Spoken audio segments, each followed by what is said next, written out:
Ladies and gentlemen, it is my honor to introduce to you a father, a partner, a successful self-made businessman, and one of my best friends, William Manzanares IV.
I really do. I really appreciate you all, and I want to give you a little story about my journey that began a long, long time ago. So let's kind of just imagine this. They say, and it has been said, and I keep Googling it, and it says it all the time, that the fear of public speaking, just the thought of it, can bring on fear of anxiety. I'm going to say, who has a fear of public speaking? Oh my God, I did not expect everyone to raise their hand at once. I thought people were going to he's going to make me talk.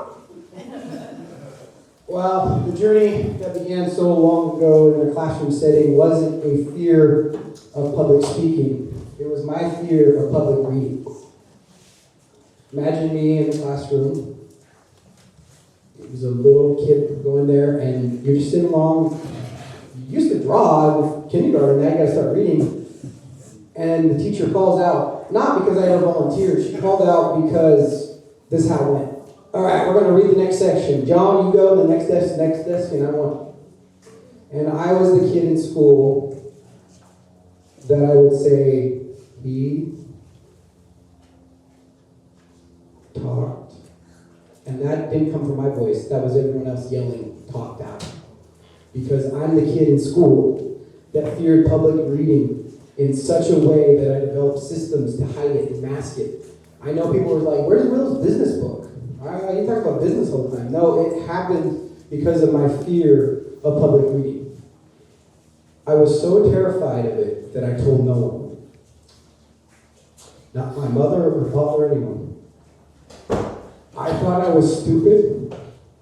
I thought I missed the train, plane, or something. I thought I did it. I did something. I screwed up. And so every time you could hide it when you're just reading this to yourself, because you skip over every word, but you can't hide it in public reading. That anxiety that you feel over public speaking, I felt every time over public reading. But every shortcoming that I ever had in the classroom didn't matter when I got outside, because that's where I had the encouragement of my family. Every time I made a business in my room and sold stuff to them, they were like, you're a genius. And my uncle told me a phrase that stuck with me, of that little kid who couldn't read. Pancho, you're going to be a millionaire one day. And I said, what is that? He's from the South, that's why I did that. What is that? He said, you are good at making money, you're going to be rich.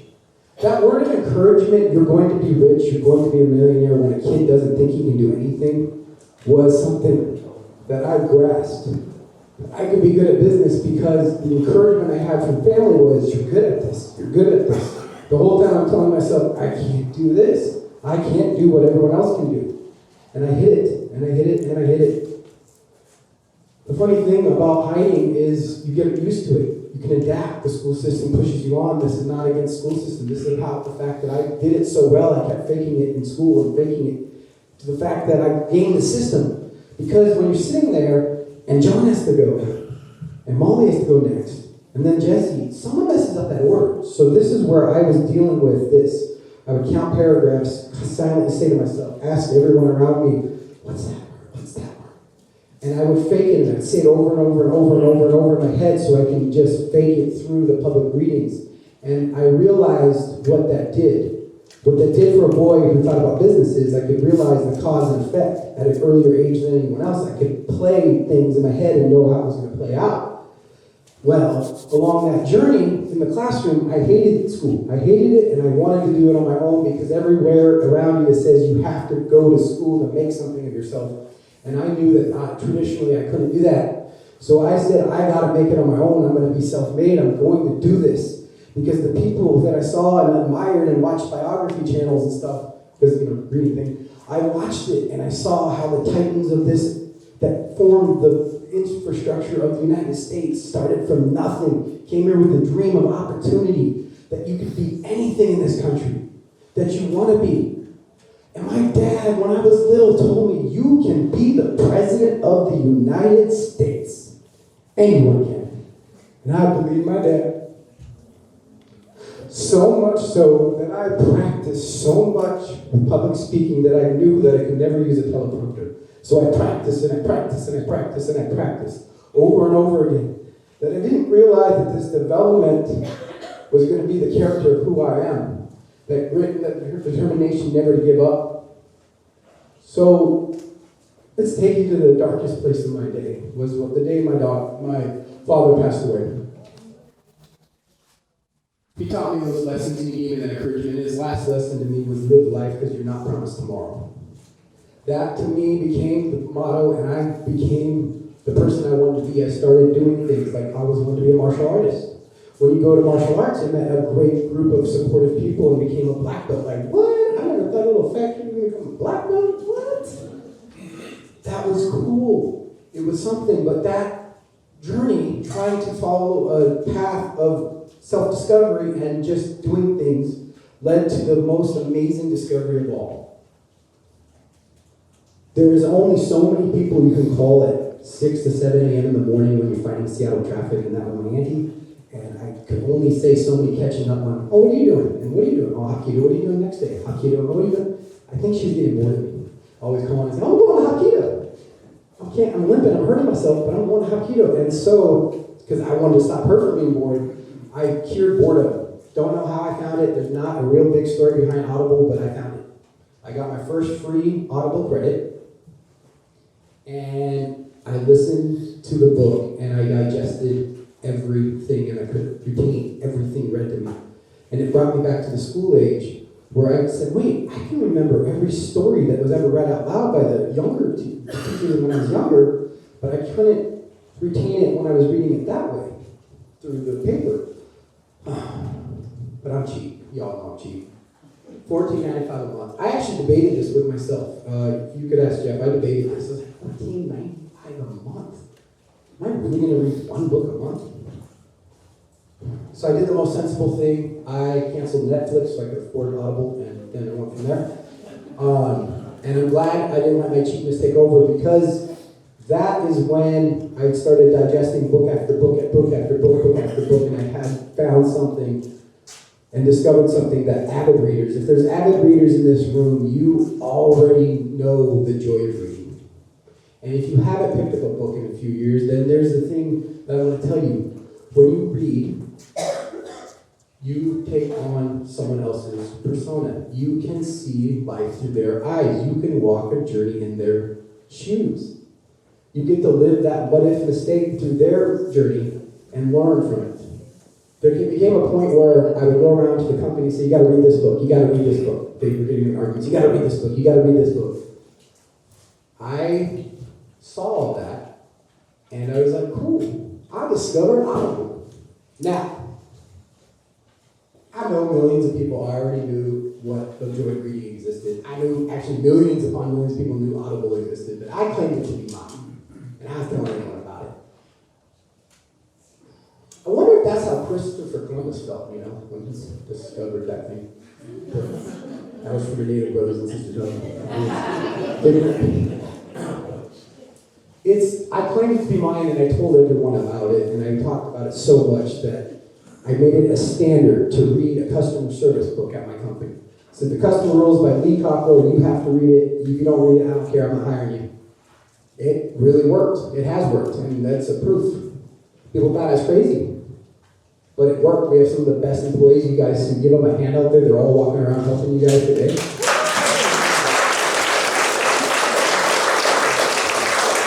They're all about the Customer Rules, so I just have to say what Lee Cockrell will do, and they'll know, good customer service. That became the next epiphany in my life is when I realized something when an employee came to me and said, Will, we're not you. We cannot read as much as you do. We can't do this. It hit me. I was no longer that kid. I found the joy of reading. Audiobooks changed my life, and now I was trying to change others. But something stirred inside of me and said, no, we're going to motivate these people. They got to realize reading means more. And I sat them down in a big company meeting and told them all the story, what I just shared to you about the classroom. And the funny thing happened after that. They came to me, numbers of them, and talked about loved ones that suffer.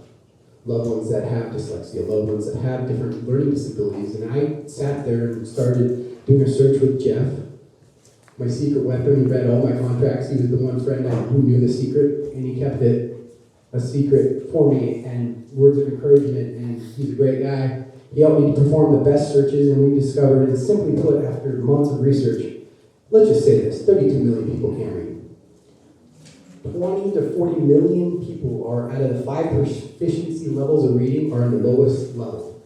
If this was a disease, it would be an epidemic and it would be dealt with. And that's where I've gotten frustrated. Why is it not being talked about? Oh, that's right. Because who's going to share their worst fear with the public and tell them, oh, by the way, I can't read. So I decided to write my story. And I wrote it for those people who do not have the support system that I have in this room. I invited you all as a thank you to you tonight, because without you, I wouldn't be who I am today. From family and friends and loved ones along the way. I know by this title, and anyone who's read this book, that this had an impact on me just talking about this book. I've had so many amazing conversations with people struggle, and I want to put this in front of our nation to say this is what we need to be talking about. In this technology nowadays, the game is now level, and I felt that finally, not just level, but maybe exceeding, because I discovered that I was dyslexic. Through all the research, I said, oh my God, I have all these traits. But in the end, I want you all to know that I wrote this book for those kids like me who need an inspiration, need to be told that you are something. Because I had an amazing network of people in my life and my loved ones who told me, you are great, you can do this, you can accomplish this. There was only one narrator I could see for this book. I'd listened to him on a bunch of books, had the deal planned out, had everything ready to go, and I had this date set. June 28th was the day I was going to launch the book. For many years of all my businesses, I honored my father by having the grand opening on this day, and I thought for my greatest life accomplishment, I should honor my mother and my great uncle, whose birthday is today, and I never was going to change that day. So when I was ready and excited to go down there and fly down there and do the audiobook and watch him narrate it, the deal fell through. I'm not even going to get into details, but the deal fell through. I was frustrated, and I made all the calls I could to every friend I had in Southern California to say, can you help me? And no one was available. So I'd have to do what I dreaded my whole entire life. I was like, I'm going to have to read my own book, because we have to make this happen. The audiobook has to come out at the same time as the other book. So those thoughts came back to me, and I said, this kid's still in me. This person who keeps who's frustrated. I was so terrified and self-conscious about reading my book that it reminded me of a couple of years ago when I did a customer service, or bring your employee to bring your kids to work day, and they were doing customer service, and they're like, hey, welcome to Small Business. I read them a book about business because I wanted to start the next generation of entrepreneurs, and it was called Lemonade in the Winter. Well, it took me 6 to 7 times of practicing that out loud to myself to read it to some little kids. How was I going to read my own book?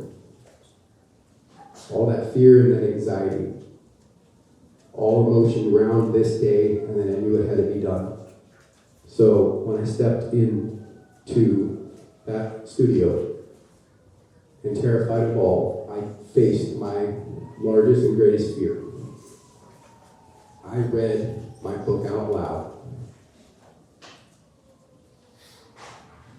Now, I know this book will change lives, not only because of what I talk about, because it also changed my life.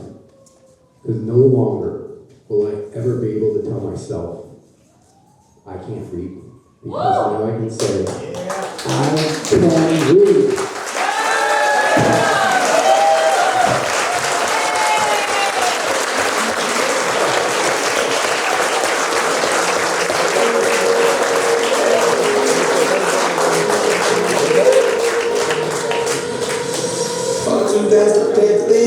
Whoa!